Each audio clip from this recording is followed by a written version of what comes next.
जय श्री कृष्ण। श्रीमद् भगवद गीता अध्याय 4 श्लोक 8। परित्राणाय साधूनां विनाशाय च दुष्कृतां धर्म संस्थापनार्थाय संभवामि युगे युगे।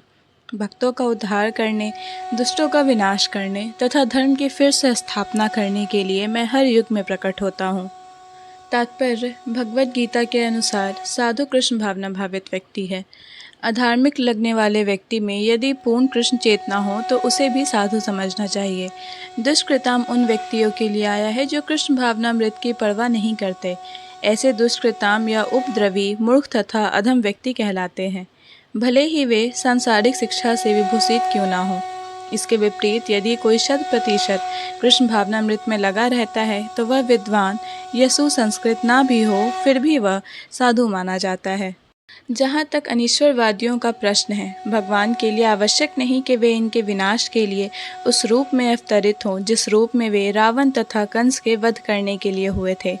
भगवान के ऐसे अनेक अनुचर हैं जो असुरों का संहार करने में सक्षम हैं, किंतु भगवान तो अपने उन निष्काम भक्तों को तुष्ट करने के लिए विशेष रूप से अवतार लेते हैं जो असुरों द्वारा निरंतर तंग किए जाते हैं। असुर भक्त को तंग करता है, भले ही वह उसका सगा संबंधी क्यों ना हो।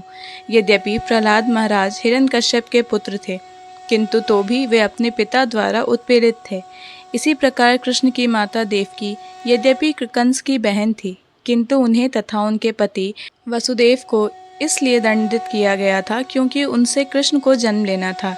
अतः भगवान कृष्ण मुख्यतः देवकी के उद्धार करने के लिए प्रकट हुए थे, कंस को मारने के लिए नहीं। किंतु ये दोनों कार्य एक साथ संपन्न हो गए। अतः यह कहा जाता है कि भगवान भक्त का उद्धार करने तथा दुष्ट असुरों का संहार करने के लिए विभिन्न अवतार लेते हैं।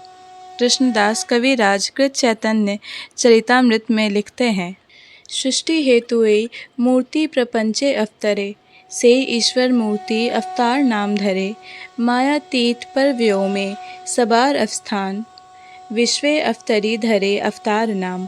अवतार अथवा ईश्वर का अवतार भगवत धाम से भौतिक प्रत्यय हेतु होता है। ईश्वर का वह विशिष्ट रूप जो इस प्रकार अवतरित होता है अवतार कहलाता है। ऐसे अवतार भगवत धाम में स्थित रहते हैं। जब वे भौतिक सृष्टि में उतरते हैं तो उन्हें अवतार कहा जाता है।